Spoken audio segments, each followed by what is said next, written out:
auspiciado por la Secretaría de Cultura del Distrito de Barranquilla, a la cual le agradecemos mucho. Estamos esperando la visita de Jorge Dubati, ya está con nosotros.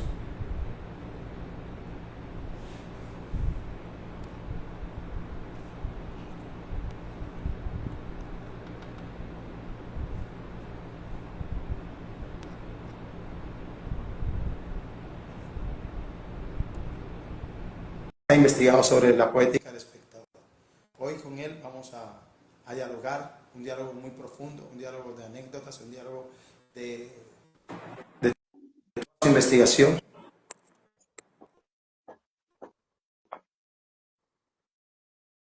Qué pena. No, me Activo voy, video. te veo, pero no, perdón, me veo a mí mismo y te oigo, pero no te veo, Nivaldo. Eh, Debe ser que es con video. Vamos a mirar. A ver, yo voy a probar. Video no tengo. Usted debe activar el video. Mire si puede activar el video. Ah, muy bien, ahora veo. Ay, qué pena, no. No se preocupe, aquí estamos. ¿El video está activado o me parece a mí? En un lateral,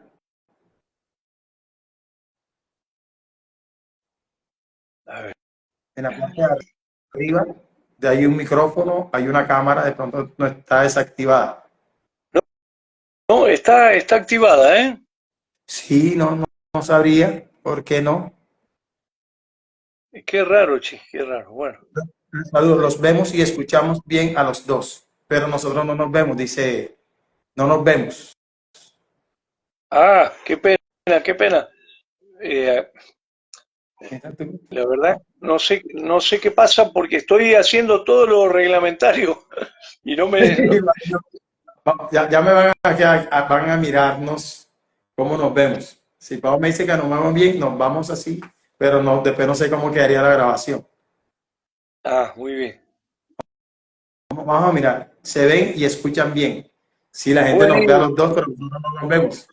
no nos vemos nosotros, pero bueno, no importa, no importa. Mientras nos puedan oír y ver las personas conectadas, ¿te parece? Sí, Pau, ¿tú nos ves ahí a los dos?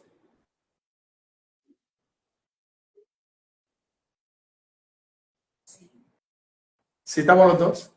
Sí, sí nos vemos los dos, pero bueno, continuemos aquí. Ven, Pau, me vas mostrándome y yo voy mirando con el saludo. Sí nos vemos, Jorge, sí te veo. La gente sí nos ve, entonces comencemos. Y Pau, Buenísimo, cómo no, cómo no. Jorge, Adelante, adelante.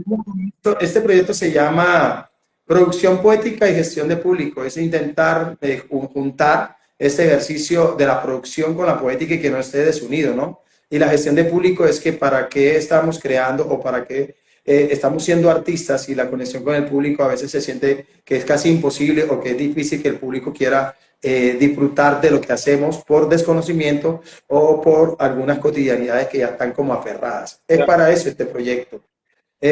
Jorge Dubati es un historiador crítico, profesor, no tiene necesidad que lo presente yo, pero para mí es una de las personas que más admiro en el tema de la oportunidad que él ha tenido para dirigir la Escuela de Espectadores de la Universidad de Buenos Aires y tener la oportunidad de haber reunido y haber creado más de 30 escuelas o 50 escuelas de espectadores en el mundo, incluyendo yo público, soy parte de la escena que hace parte de Casa Teatro Cofradía. Vamos a comenzar preguntándote, Jorge, para que nos podamos disfrutar de tu experiencia. ¿Qué es esto para ti? ¿Qué es la filosofía, la ética y el teatro? Mira, en principio yo quería decir que el espectador es parte fundamental del acontecimiento. Sin embargo, se te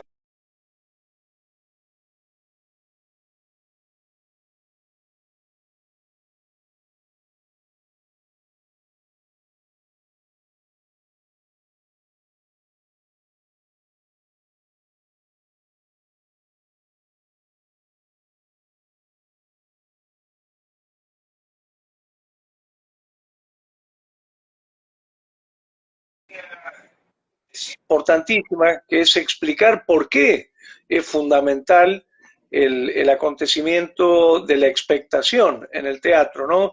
Y para eso recurrimos a la filosofía, ¿no?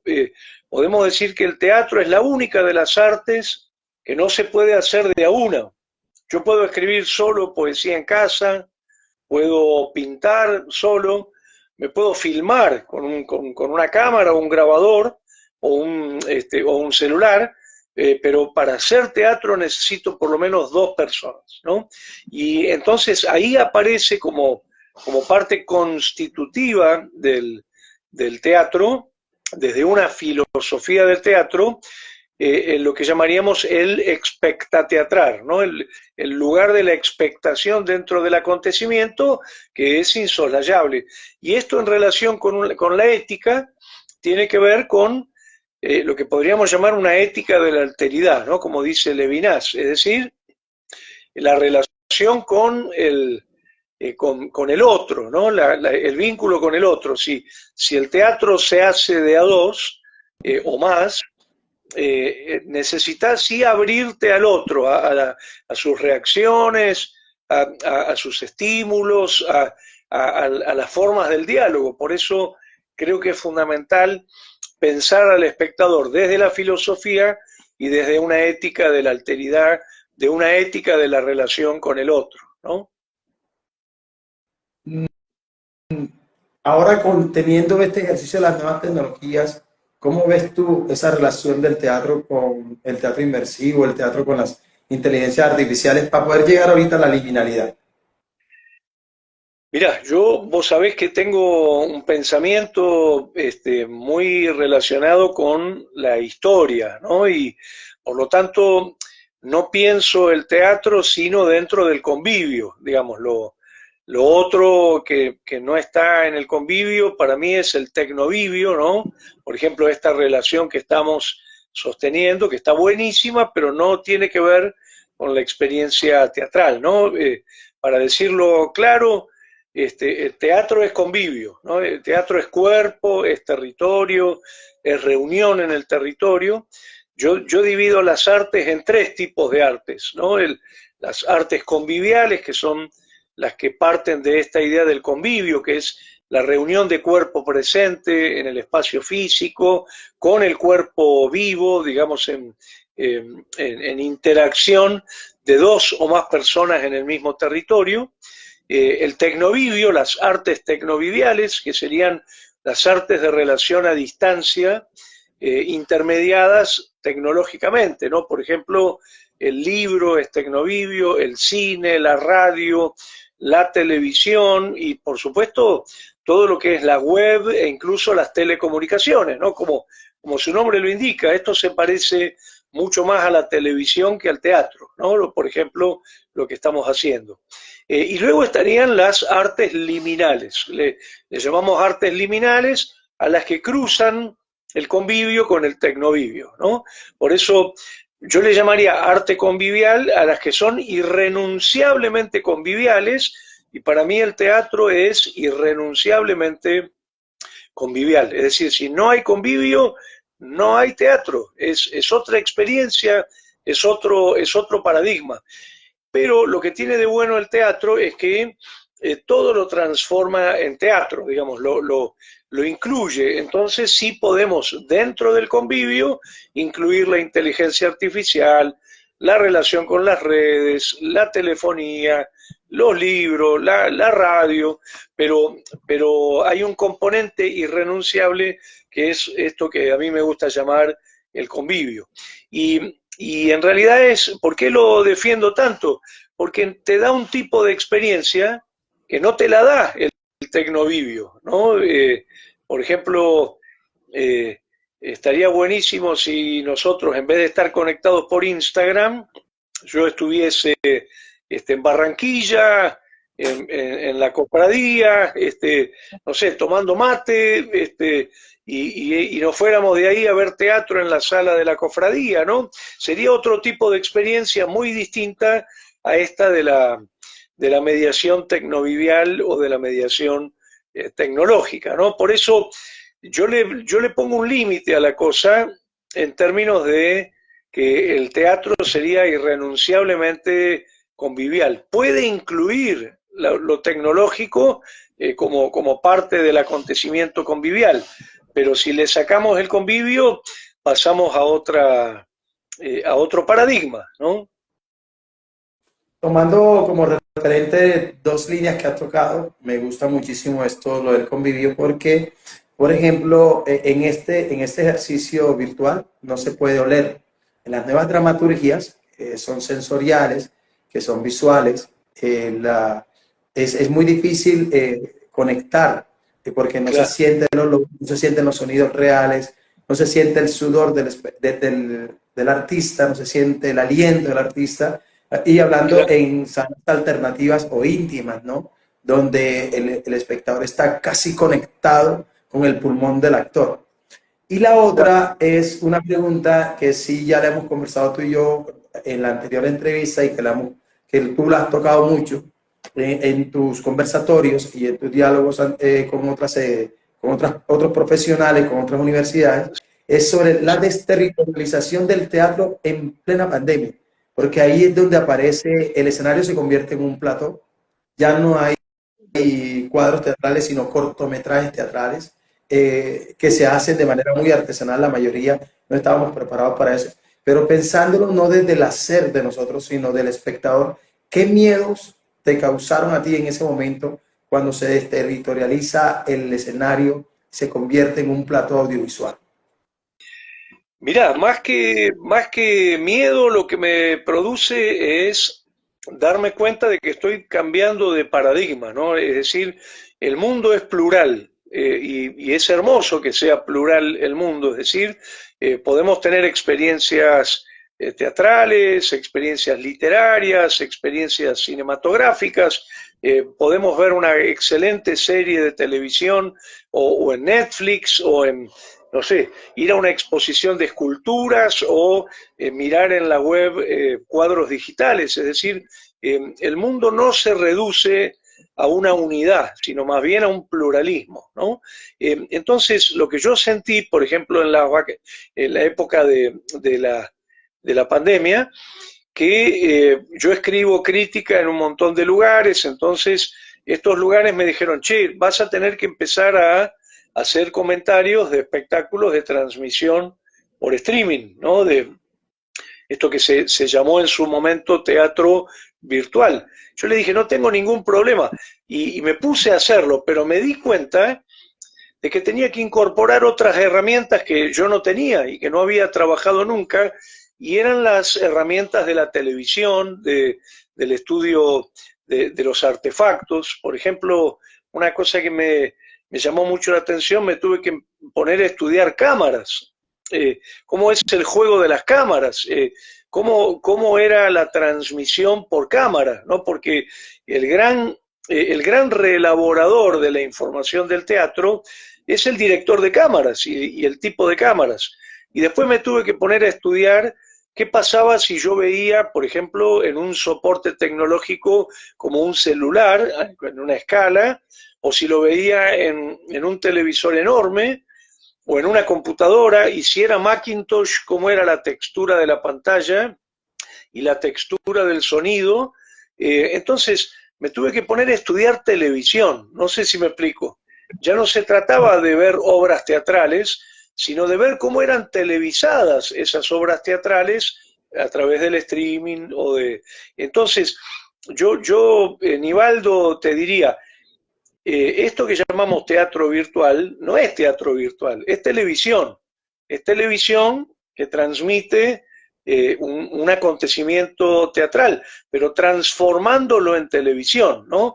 Como si estuviéramos viendo en la tele una transmisión de, no sé, de una ópera en Washington o en, ¿cómo se llama?, en Nueva York. Eh, la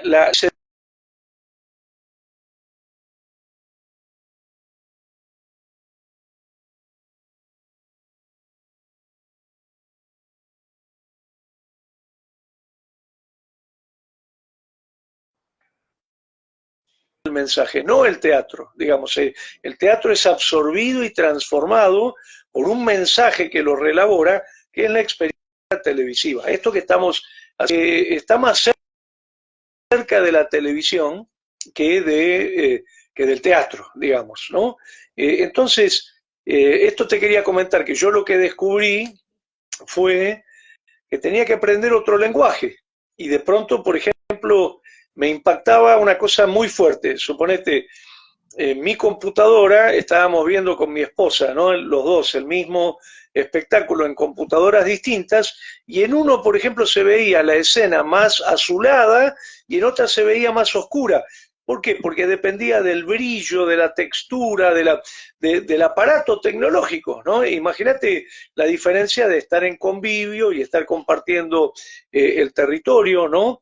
O, por ejemplo, me pasó en un momento, tuve que escribir sobre una transmisión que se hizo desde Grecia, y me encontré con que el director de cámara no mostraba el lugar donde estaban los músicos, y se hizo una tragedia que se llama Los Persas, y no mostraba los músicos, mostraba primeros planos de los actores, mostraba digamos, la escena circular de la orquesta griega, etcétera, pero no mostraba los músicos. Yo desesperado, porque quería ver qué instrumentos estaban tocando. El sonido que me llegaba no me permitía saber qué eran, si eran liras, si eran flautas, no, la verdad que no lo sabía. Y claro, al director nunca se le ocurrió mostrarlo, y me quedé con las ganas, ¿no? Es decir, hay un gran investigador que se llama Lotman, Yuri Lotman, que habla él lo llama sistemas modelizadores de segundo grado, ¿no? Por ejemplo, si hay una receta de cocina y yo la reelaboro en un poema, ponerle un poema que fuera una receta de cocina que absorbe y transforma, yo puedo decir que el sistema modelizador que se impone es el del poema, ¿no? La receta de cocina es absorbida y transformada en poema. Si yo estoy transmitiendo televisivamente por la web, por ejemplo, una función de teatro, esa función de teatro se está transformando en televisión. Digamos, las cámaras, las texturas de los aparatos tecnológicos, el sonido mediado por las computadoras, son el sistema modelizador de segundo grado que absorbe y transforma el acontecimiento teatral. Así que yo le doy mucha bola a McLuhan y le doy mucha bola a Lotman, y ellos lo que dicen es, teatro virtual es televisión. Hay para continuar, ¿qué piensas tú de la contemplación estética del espectador cuando entra libremente, a una puesta en escena, cuando piensa que es gratuita o cuando tiene que pagar o tiene que invertir para ver una obra de teatro? Esa contemplación estética, ¿cómo varía en ese consumo de cultural en tu experiencia, cómo eso altera la contemplación estética? Mira, yo creo que tenemos que ser pluralistas, ¿no? En el sentido de, por ejemplo, en mi escuela de espectadores, yo le digo a las y los alumnos que tengan experiencias diferentes, ¿no? Por ejemplo, que vayan a ver una exposición en el Museo Nacional de Bellas Artes, que lean una buena novela, que vean una buena película en un cine, que vean una buena serie de Netflix, o que vayan al teatro pagando, que vayan al teatro gratis, es decir, tratar de ser pluralistas. Para mí, yo insisto mucho con esto, Nivaldo, porque creo que hay que disfrutar del mundo, hay que disfrutar de las opciones y de los diversos tipos de experiencias que tenemos, ¿no? Como muy bien decís vos, cuando hay una mediación de pago, digamos, cambia la relación con los espectáculos, ¿no? Pero creo que son variables muy complejas por las cuales, digamos, no, la variable de pago de una entrada no sería solamente la que determinaría la relación con ese espectáculo, sino que eso sería un elemento más en un sistema complejo que tiene que ver con el espacio, con la poética, con la situación histórica, con el territorio, no sé, con mi propia relación con con esa tradición teatral, ¿no?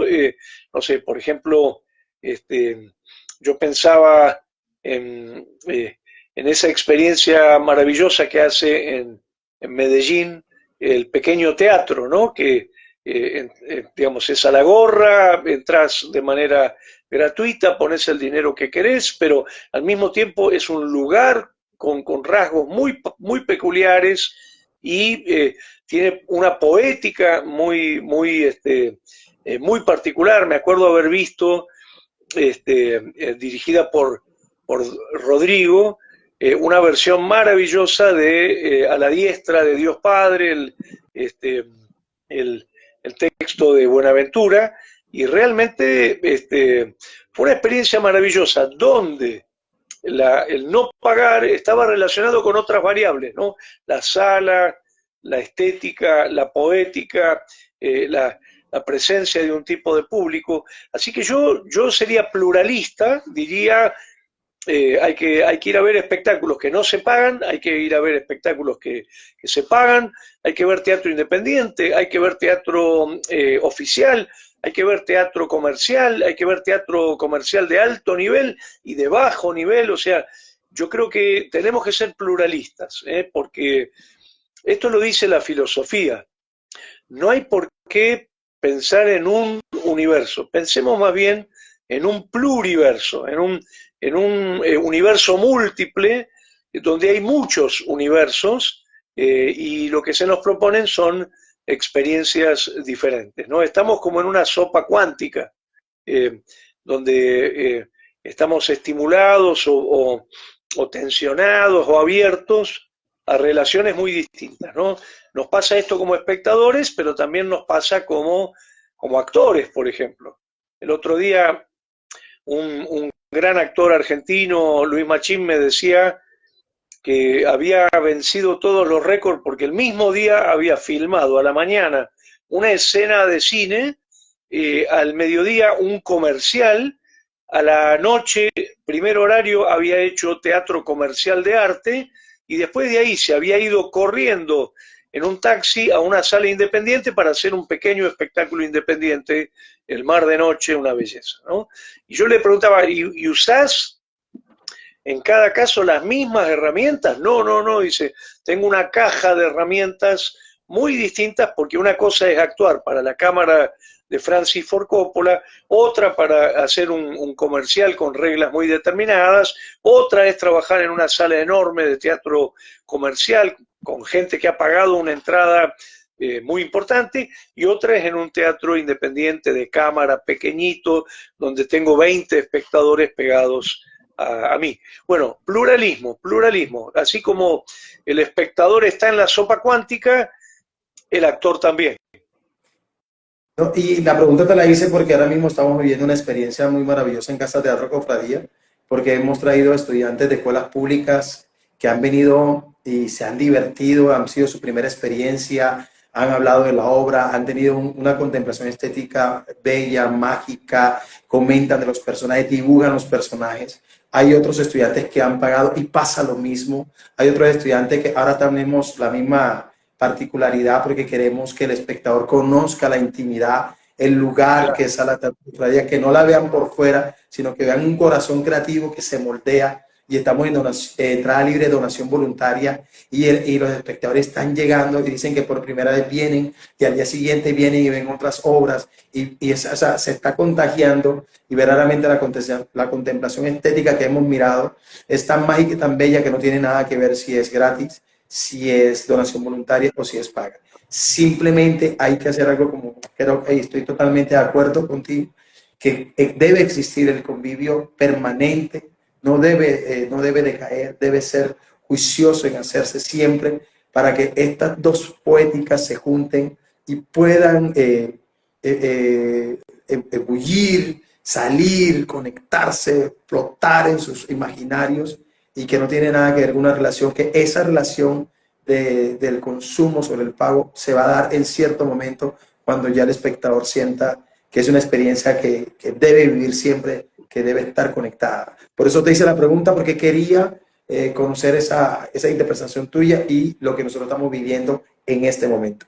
Bien, buenísimo, buenísimo. Mira, la verdad yo siento que para tener una vida plena uno necesita tanto el convivio como el tecnovivio, ¿no? Porque a mí me encanta que estemos en este momento charlando por este vínculo tecnovivial, pero también me encantaría ir a Barranquilla a conocer la casa, ¿no? Y noto también que eso hay que tenerlo como una suerte de política, sobre todo para la formación de los niños, por ejemplo, ¿no? Está bueno que tengan su celular, pero también está bueno que tengan instancias de juego convivial, ¿no? Está bueno ver un partido en la televisión, pero está bueno también ir a la cancha, ¿no? Con los nietos, por ejemplo. Yo tengo 2 nietos. Está bueno mirar el mar en el celular, pero también está bueno ir a la playa, tirarnos al agua, tener miedo de que aparezca un tiburón y después salir a la arena y tomarnos un helado, ¿no? Es decir, eh, creo que una vida plena es una vida plural. Y bueno, si alguien dice yo quiero vivir con todo el tiempo mirando el mundo con el celular, bueno, tiene todo su derecho, pero creo que va a ser una vida menos plena, menos rica, menos interesante, ¿no? Como si yo dijera, no sé, eh, eh, uno quiere relacionarse con el mundo de muchas maneras, ¿no? Porque es interesante esta idea de la experiencia, ¿no? Yo creo que la gente cuando, por lo menos en la escuela de espectadores que hacemos, yo hago varias escuelas, estoy en la escuela de espectadores de Santa Fe, bueno, en la escuela de espectadores internacional de América Latina y el Caribe que hacemos con Octavio Arbeláez, la de Buenos Aires, ¿no? Y un poco esta cosa es de, che, aprende a disfrutar de la experiencia del convivio, por ejemplo. Así como aprendiste ya a disfrutar de la experiencia del tecnovivio, ¿no? Y aprende también a disfrutar las formas liminales, ¿no? Por ejemplo, estos casos de cruce, viste que cada vez está más cruzado el convivio con el tecnovivio, ¿no? Eh, no sé, por ejemplo, vas a la cancha y estás en convivio con los jugadores, con la hinchada, con los técnicos, ¿no? Pero también te estás relacionando con la radio, estás viendo el celular porque están transmitiendo el partido, están ¿cómo se dice? Las pantallas gigantes donde vos empezás a observar, por ejemplo, determinadas cuestiones de transmisión de lo que está pasando en la cancha, ¿no? Entonces creo que esa liminalidad, ese cruce, es muy interesante. O por ejemplo, estás en una mesa en convivio con tus amigos, estamos comiendo y de pronto recibís un WhatsApp de uno de los amigos que está sentado en la mesa que te dicen joda, ponele, mirale la cara a tal que está ahí en la mesa y te pone un emoticón que te hace reír.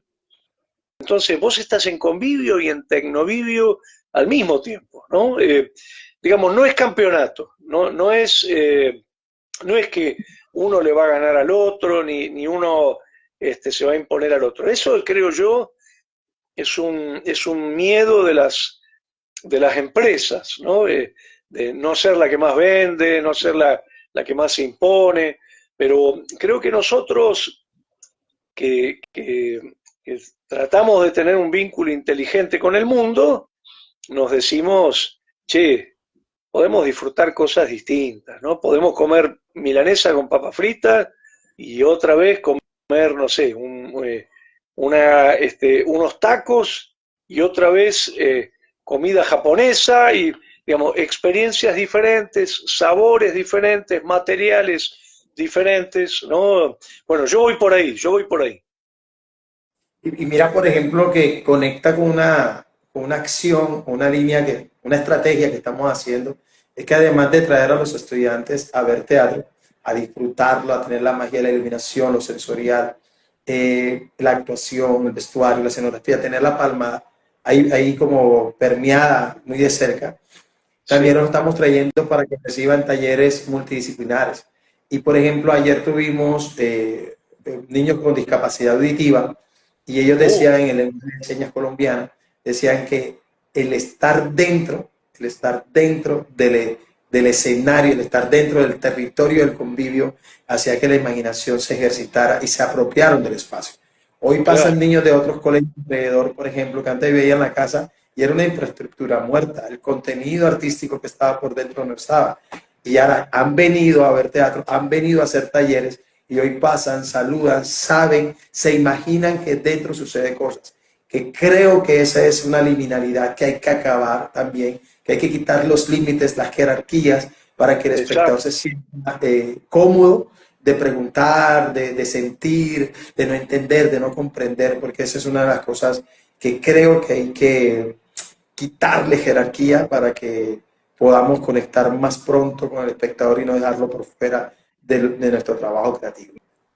Mira, por ejemplo, Nivaldo, yo trabajo mucho también con espectadores ciegos, ¿no?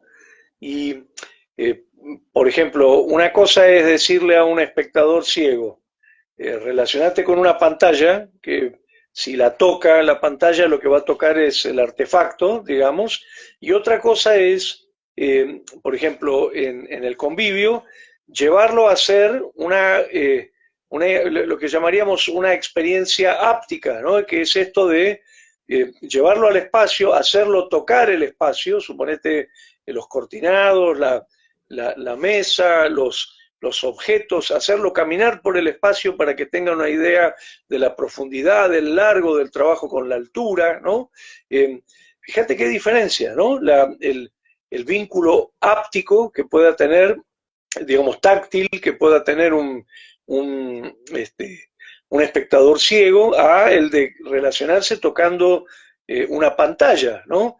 Por eso yo, por ejemplo, a un espectador ciego le diría, está buenísimo que esté frente a la computadora, pero venite que vamos a hacer una experiencia distinta, vamos a subir al escenario, te vamos a dejar que toques la escenografía, que veas los materiales con que está hecha, que te hagas una idea de cómo es el espacio atravesando el espacio territorialmente. Bueno, dos experiencias muy diferentes para un espectador ciego, ¿no? Sí, sí, creo que estamos en el mismo juego, con la misma estrategia de romper esos límites que creo que han sido también un factor de no conexión. Exacto. Hace 32 años nosotros siempre hacemos foros después de las horas de teatro. En algún momento nos decían que para qué hacíamos los foros, porque eso como era un ejercicio de justificación. Y yo lo que decía era, oye, es que el foro es una manera, una estrategia de romper la jerarquía. Y además de eso, que creo que la contemplación estética nos puede dar el ejercicio de si lo que estamos contando, narrando, escribiendo, haciendo semióticamente, los símbolos, los códigos, las señales que estamos mandando son las correctas o si estamos en el camino equivocado. No es porque el espectador tenga la razón, porque el espectador va a disfrutar lo que ve, va a leer lo que ve, pero también nos permite saber si lo que nosotros estamos escribiendo va por ese camino o verdaderamente estamos diciendo algo que no está dentro de la percepción de lo que queremos contar. ¿Tú qué Claro. opinas de eso? Mira, yo creo, a mí me gusta mucho que vos uses esta palabra de la liminalidad, ¿no? La liminalidad habla justamente de las conexiones entre campos, ¿no? De esos umbrales de pasaje de una cosa a la otra, o de los territorios compartidos, ¿no? Y en este sentido, Nivaldo, lo que noto es que eh, la expectación está muy relacionada con el territorio de la liminalidad, por lo menos en dos aspectos, ¿no? Un aspecto es el de la conexión de todos los tipos de expectación que hacemos, ¿no? Porque nosotros expectamos la vida, expectamos televisión, expectamos cine, expectamos radio, expectamos una exposición de cuadros, expectamos teatro, y todas esas expectaciones tendrían una interrelación, ¿no? De pronto podemos estar en una obra de teatro observándola como si estuviéramos viendo cine, ¿no? Es decir, yo le llamo a esto en filosofía del teatro el concepto de transexpectación, es decir, hay un entretejido de todas nuestras expectaciones por las cuales, digamos, sabemos mucho de expectación. No hay ninguna persona en el mundo que sepa poco de expectación, porque vivimos expectando, ¿no? Por ejemplo, yo hace poquito estuve expectando la calle desde la ventana de mi casa, viendo pasar a la gente, viendo si hacía frío, ¿no? Es decir, estamos expectando todo el tiempo. Entonces, hay un entretejido liminal en estas capacidades de expectación diferentes que tenemos, ya sea para la expectación social o para la expectación artística. Pero por otro lado, fíjate qué cosa tan interesante, y es que la expectación y la actuación están relacionadas, ¿no? Por ejemplo, yo expecto que estoy siendo expectado, ¿no? Por ejemplo, voy caminando por la calle y veo que hay cámaras de seguridad, entonces empiezo al darme cuenta de que me están observando, empiezo a comportarme, empiezo a actuar de determinada manera para esos observadores. Es decir, hay una relación directa entre la expectación y la actuación. Hay una liminalidad entre la actuación y la expectación. Nosotros aprendemos a actuar expectando y aprendemos a expectar también actuando, porque empezamos mientras actuamos, expectamos al otro observarnos, ¿no? En este sentido, yo quería poner el acento en estas formas tan ricas de liminalidad y decir que es muy importante, por ejemplo, para un actor ser espectador, ¿no? Digamos, un actor aprende a actuar no solamente poniendo los pies sobre el tablado y gastando suela de zapatos, sino también sentado en la butaca viendo actuar a otros, ¿no? Por eso creo, Nivaldo, que todos los cursos de teatro, de formación de actores, actuación 1, actuación 2, actuación 3, deberían incluir el ejercicio de esos actores como espectadores, ¿no? Yo le llamo a esto el actor espectador, ¿no? Digamos, un actor aprende a actuar poniendo el cuerpo en la escena, pero también expectando la actuación de otros actores, que si encima son buenos actores, Dios mío, aprendes muchísimo más que tal vez poniendo el propio cuerpo en el escenario, ¿no? Entonces, esa es un poquito la propuesta de liminalidad, meter las escuelas de espectadores en los cursos de actuación. Ponele, si tenés 10 clases, ¿no? 8 clases poner el cuerpo y 2 clases hacer que venga un actor a representar en la misma sala donde se hace actuación y que los actores lo vean actuar, que se vean en la obligación de formarse al mismo tiempo como espectadores y como actores. Mira que hay dos aspectos que juntan eso que tú acabas de decir. La primera es que hay un ejercicio, yo cuando estoy en talleres, yo le pido en cierto momento del taller, le digo a una persona, le digo, ¿quién te sorprendió de todo lo que está aquí? Me sorprendió esta persona. Y la persona dice, ¿yo por qué? Si tú estabas haciendo y yo estaba haciendo, es que uno cuando hace, observa y también es observado. Desde Claro. la acción, desde el movimiento, desde lo orgánico. Entonces es un ejercicio que yo le pongo para que sepan que siempre, aunque estén viendo, son observados y de esa manera se conectan. Y se conectan Exacto. sin saber. Por eso podemos decir, Nivaldo, que la teatralidad es la relación dialéctica entre la acción de expectar y la acción de actuar. Todos nosotros expectamos y actuamos al mismo tiempo. Y más en este momento que estamos en un gran hermano, es decir, estamos todo el tiempo sintiéndonos observados y actuando para esa observación, ¿no? ya, mira, cuando uno sale, por ejemplo, a la calle, no solamente ves las cámaras de seguridad, por ejemplo, que en Buenos Aires está lleno de cámaras de seguridad, sino también ves a los propios vecinos, a la gente que te está observando, y vos empezás a comportarte para esas miradas, justamente, ¿no? Entonces, es muy interesante esto. Hay una transexpectación y hay una transteatralidad, ¿no? Donde uno, en dialéctica entre actuación y expectación, pone en juego todos sus saberes de espectador y todos sus saberes de actor. Y tocando otra línea de acción para hacerte otras dos preguntas y dejarte descansar, porque sé que estás cansado todo el día de trabajo. Hay un ejercicio que nosotros hacemos que se llama la ciudad como modelo de aprendizaje y eso llevamos 32 años formando público desde las escuelas, ¿no? De Sí, manera independiente y hemos pasado que creo todas las etapas de no saber escribir un proyecto, de escribirlo, de que fuera una hojita, una propuesta, un proyecto y hemos creado programas, ¿no? Y en ese orden, decirte que un día a mí se me ocurrió decirle a los maestros, decirles, mira, yo sé que hay un plan lector, pero también un lector de obras, pero también hay otro lenguaje que es el expresivo, que es el escénico, y que claro, podemos juntar literatura y teatro.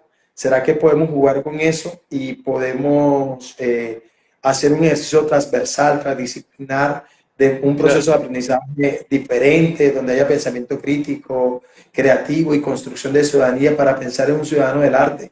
Y que de 20 puedan leer 19 y la 20 sea ver una obra de teatro, otra forma de lectura. Y gracias a Dios, en 22 años he tenido el apoyo de los rectores, padres de familia y profesores para hacer esta actividad y nos ha ayudado muchísimo porque de ahí ha salido maestros de teatro, espectadores, Qué artistas bueno. y lo hacemos de manera independiente. Yo te pregunto con base en esto, ¿cómo son los programas de formación escolar que tú has guiado, que tú has asesorado? ¿Qué premisas hay ahí que podamos regalarle a toda la ciudad, a toda la región Caribe, a todo el país? Que podamos decir, hey, esto sirvió, esto conectó con la escuela, se hace así, se hizo esta política cultural para generar expectación, para generar espectadores nuevos, los nuevos públicos. ¿Cómo se conectaría eso con tu realidad? Eh, Mira, nosotros trabajamos con escuelas de espectadores muy diferentes. Por ejemplo, mi esposa, Noralía Sormani, hace escuelas de espectadores para las infancias, ¿no? Y por supuesto las estrategias no son las mismas que las que desarrollamos para el público adulto que viene voluntariamente el día lunes. Tenemos una escuela que son más o menos unos 400 espectadores que ingresan por convivio y por tecnovivio también, ¿no? Pueden ingresar, por ejemplo, por transmisión por streaming. Y luego me ha tocado hacer la escuela de espectadores, por ejemplo, en un festival internacional, y ya es otra dinámica, o hacer escuela de espectadores en la cárcel, que hacemos en Devoto y en Ezeiza, y llevamos espectáculos a la cárcel y charlamos con los presos o las presas. Son dinámicas absolutamente diferentes que tienen que ver con pensar actividades complementarias con el espectador como sujeto, ¿no? Como sujeto de la cultura. No hay que pensar al espectador ni como alguien pasivo, ni subestimarlo, ni pensarlo como un alumno, sino por el contrario, pensarlo como un sujeto complejo con, digamos, con competencias, con singularidades, con capacidades múltiples, ¿no? Creo que en ese sentido hay un movimiento internacional de reivindicación y de autorreivindicación del espectador como sujeto complejo, como sujeto de derechos y fundamentalmente como agente del campo teatral, ¿no? Entonces, no es lo mismo pensar una escuela de espectadores para niños chiquititos eh, o pensar una escuela de espectadores para presos, por ejemplo, que están en un penal al que cuesta mucho entrar, porque viste que, digamos, los presos no irían voluntariamente al teatro, sino que nosotros tenemos que ir a ofrecerles esta posibilidad y ellos vienen con mucha alegría, por lo menos es lo que nos cuentan, nos dicen y nos piden que volvamos, ¿no? Entonces, yo te diría, las estrategias están relacionadas con esto de tener en cuenta a cada espectadora como sujeto complejo, ¿eh? Digamos, no como un alumnito o como un receptor o como un cliente o como un algoritmo, ¿no? Sino por el contrario, como un sujeto complejo con el que nosotros nos relacionamos a través de estrategias muy diferentes, ¿no? Y en este sentido, yo agregaría una cosa más, Nivaldo, si me das un minuto, y es... No, todo lo que tú quieras. Lo que quiero es que tú descanses, pero yo estoy aquí buenísimo, disfrutando. muchas gracias, igualmente, igualmente.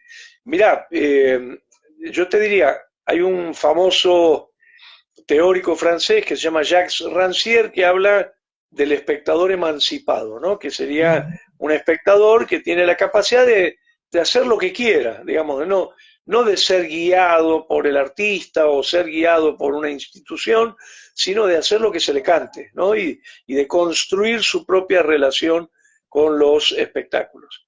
Bueno, a mí eso me parece bien, pero me parece que no alcanza, que el teatro reivindica las emancipaciones, pero también reivindica el diálogo con el otro, el encuentro con el otro, el estar dispuesto a un vínculo de amigabilidad, a un vínculo de disponibilidad, a un vínculo de diálogo, ¿no? De compañerismo. A mí me gusta mucho esta idea de la hospitalidad, de tener en cuenta al otro, ¿no? De el teatro como el lugar donde nos relacionamos con el otro, con la otra, con los otros, ¿no?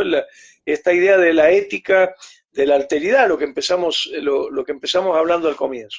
Por eso a mí me gusta mucho la imagen de un espectador compañero, de una espectadora compañera, ¿no? La palabra compañero es una palabra que viene del latín tardío, el cum panis, que significa el que comparte el pan con el otro, ¿no?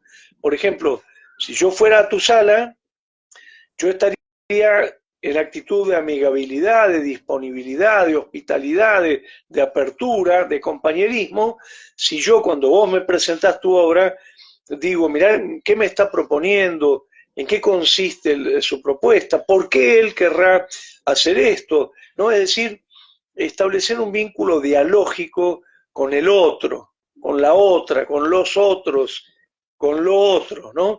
Me parece que el teatro es eso, fundamentalmente. El teatro es una relación con la otredad, con la alteridad.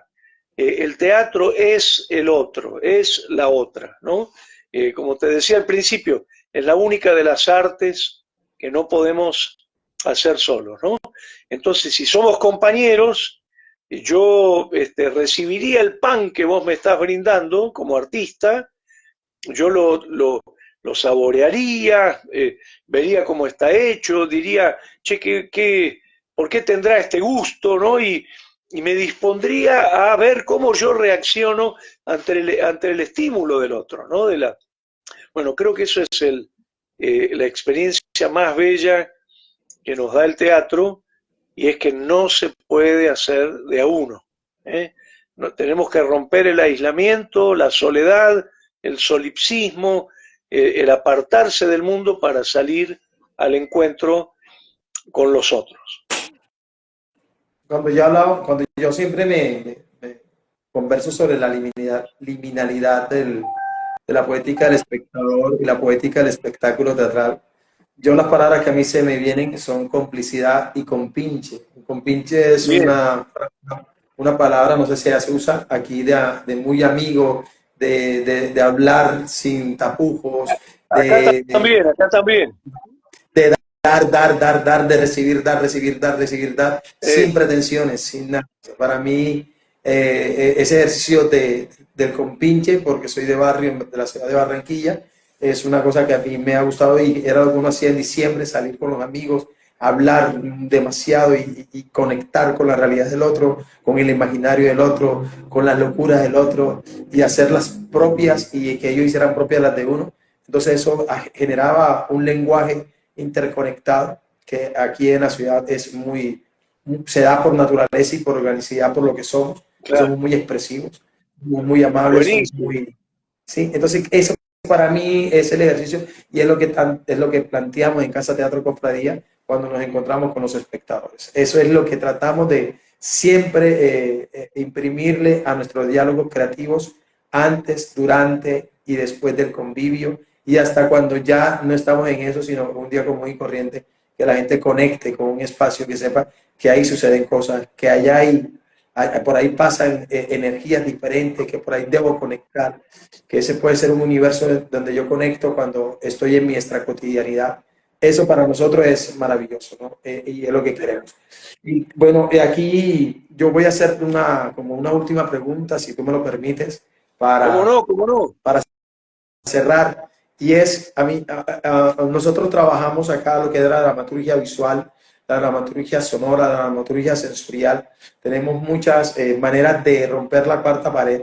Y me gustaría conocer, y tú que has ido por el mundo, y juntar esta pregunta así. ¿Qué, cómo juega el papel de la plasticidad escénica, la iluminación, la escenografía y las nuevas dramaturgias conectadas con esto de ya no de darle tanto fuerza al texto tradicional, al texto dramático tradicional, sino alterando estos silencios, estas quietudes, estas conexiones a nivel del lenguaje no verbal profundas, estos contenidos distintos? ¿Cómo ves tú esta nueva realidad de las relaciones que hay del espectador con la plasticidad escénica y las nuevas estructuras dramatúrgicas?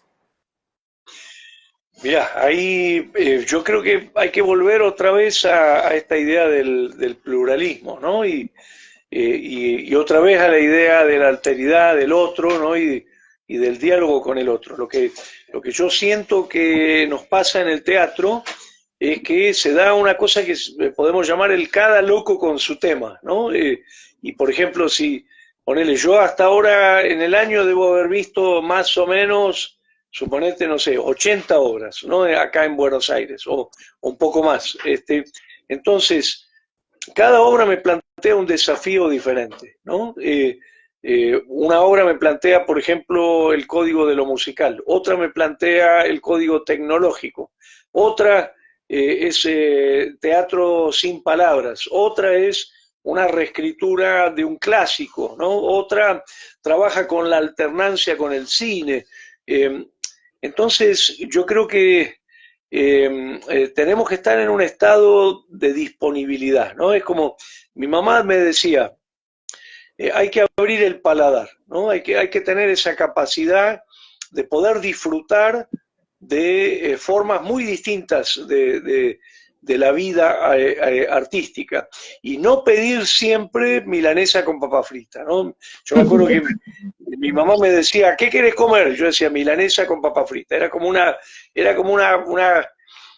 siempre lo mismo, ¿no? Pero ella me decía, no, no, hoy vas a probar, suponete, locro, o vas a probar empanadas, ¿no? Y realmente uno descubría de pronto que se estaba perdiendo unos sabores, unas texturas, unos materiales, unos olores increíbles en la comida. Bueno, creo que con el arte hay que hacer lo mismo. Estar abiertos en la sopa cuántica, digamos, a los estímulos más variados, a los lenguajes más diversos, y de pronto poder disfrutar de un espectáculo donde hay un solo actor en convivio con una luz que lo ilumina, a tener un espectáculo con proyecciones, con hologramas, con, no sé, con gran despliegue tecnológico, a tener un clásico, suponete, volver a ver Hamlet en una versión, o ver la mezcla con el folclore. Bueno, creo que yo creo que la clave para el teatro contemporáneo y para el mundo contemporáneo es esto de abrirse a cada loco con su tema, a dialogar en cada caso con lo que el otro te está proponiendo, ¿no? Con ese mundo que despliega ante tus ojos. Por ejemplo, yo el otro día pensaba qué espectáculos tan diferentes habíamos llevado a la cárcel, ¿no? Es decir, que incluso estando privado de tu libertad, que no tenés, por ejemplo, la posibilidad de ir a ver los teatros de Buenos Aires y a elegir una cantidad de espectáculos, ya en la mínima selección que uno lleve a la cárcel de 6, 7, 8 espectáculos en el año, ponele, hace que tengas la necesidad de conectarte con lenguajes diferentes, ¿no? Por eso yo creo que no tenemos que pensar esta diversidad digamos, como una dispersión o como un elemento negativo, sino verlo como una de las grandes cosas que tienen que ver con el mundo contemporáneo, ¿no? Y en este sentido, bueno, aprender a paladear, diría mi mamá, milanesa con papa frita, empanada de carne, pizza, pasta, ¿no? Las comidas más diversas, ¿no? La palabra convivio, vos sabés, en su origen está relacionada con la idea de reunirse a comer y a tomar, ¿no? El convivio es el banquete. Así que creo que la metáfora gastronómica vale para la riqueza de los lenguajes teatrales. Y es que hice la pregunta porque es pensar el teatro es de los espectadores, o sea, que los espectadores no son de una compañía teatral, los espectadores son del teatro y que tienen la oportunidad de disfrutar todo lo que vean. Que tenemos que compartir los espectadores para que puedan ellos desarrollar su gusto, su paladar, que los espectadores Exacto. vengan a todas las salas de teatro de la ciudad de Barranquilla, que vean todas las propuestas que hay, que no se queden con una sola, que vayan, que compartan, que arrastren al uno, que arrastren el otro, y que vean una obra de teatro con una luz que con mil. Esa era cómo es, la intención de esta pregunta, de que no se casen, que vayan y disfruten. Y es Exacto. por eso que nosotros llamamos la formación, desarrollo y fidelización de los públicos, la formación en la escuela. Es necesario formar lectores del teatro, es necesario desarrollar la contemplación estética desde la diversidad, desde los diferentes sabores, intensidades, tensiones del teatro, silencio, bullicios del teatro. Y esta Exacto. fidelización es que hay lugares donde están, donde pueden tener ese encuentro vivo, que existen las salas alternativas, por ejemplo, en la ciudad de Barranquilla, que hay espacios que los jóvenes están abriendo para que puedan llegar, que no se limiten a un solo espacio, sino que vayan a todo, que anden por Exacto. ahí buscando qué sabor teatral quieren tener, qué quieren comer, qué quieren oler, qué quieren sentir, qué no quieren comprender. Eso es ese es el detalle de esta pregunta. Y agrego una cosita, y es que, como muy bien decís vos, el gran secreto es la frecuentación. El gran secreto es familiarizarse con esa diversidad, ¿no? Porque cuanto más uno va conociendo, más va disfrutando, ¿no? Por eso yo le doy mucha atención a esto que llamaría horas teatro, ¿no? O horas expectación. Que cuando uno va, por ejemplo, al teatro una sola vez por año, verdaderamente no termina de ponerse en práctica con esa diversidad del mundo. En cambio, si le das horas, por ejemplo, esto que vos decías, ¿no? Ir a ver cosas distintas y mantener una frecuentación, hay un momento donde se hace un clic y uno empieza a disfrutar muchísimo más que si fuera de vez en cuando, cada muerte de obispo, al teatro, ¿no? Pasa con todo. Por eso creo que el secreto es la familiaridad, el secreto es la frecuentación, el secreto es la acumulación de horas de vuelo, ¿no? Horas de Bueno, vuelo teatral. yo te agradezco por segunda vez dialogar conmigo. estoy haciendo lo imposible porque vengas nuevamente a Barranquilla. No, Uh, todavía creo que este año, no, pero para el año que viene estaremos aquí en nuestra casa mostrándotela, haciendo espectáculos para que conozca a la gente de la ciudad de Barranquilla, las personas que gracias. hacen teatro, los jóvenes que conozcan las universidades, los centros, la Escuela Digital de Artes, Bellas Artes. Quisiera que pudiera la gente escucharte. Para mí es un placer siempre dialogar contigo. Te agradezco en el Gracias. corazón. Eh, y es un sueño para mí, para mi equipo, algún día tenerte en nuestra sala como espectador, como conferencista y, ¿por qué no, como dramaturgo, contándonos tu manera de conectar desde la dramaturgia con la escena? Muchas Muchas gracias, gracias. muchas gracias. Y nada más decirte que conocí Barranquilla porque me llevó una vez para un proyecto de trabajo Vicky García de Círculo Abierto y me encantó, me encantó, me encantó, me encantó. Y voy a estar ahora muy, muy pronto en Cali. La semana que viene, ¿no? El fin de la semana siguiente estoy en Cali trabajando para la Universidad del Valle. Así que vamos a andar cerquita. No, yo llego el 20, del 20 al 24, estoy en el Festival de Cali, estoy invitado por el Festival de Cali No, como no, nos programador. vamos a ver entonces, porque Sí, tengo cuatro yo voy a estar días allá.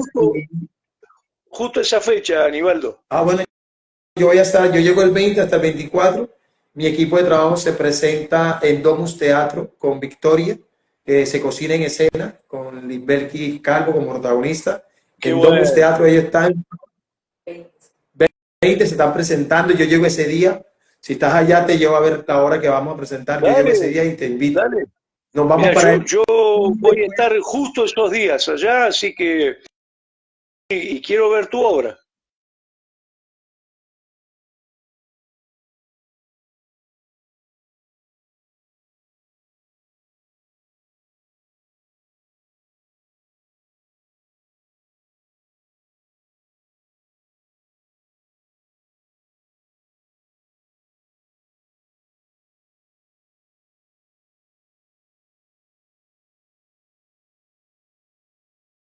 Y bueno, las cosas que uno se merece no tiene que pedirlas. Gracias. Muchas gracias, Aníbaldo. Un gran abrazo y saludos a todo el equipo de la cofradía. Un gran abrazo. Muchísimas gracias. Que descanses. Nos vemos en Cali. Nos vemos. Nos vemos en Cali, nos vemos en Cali.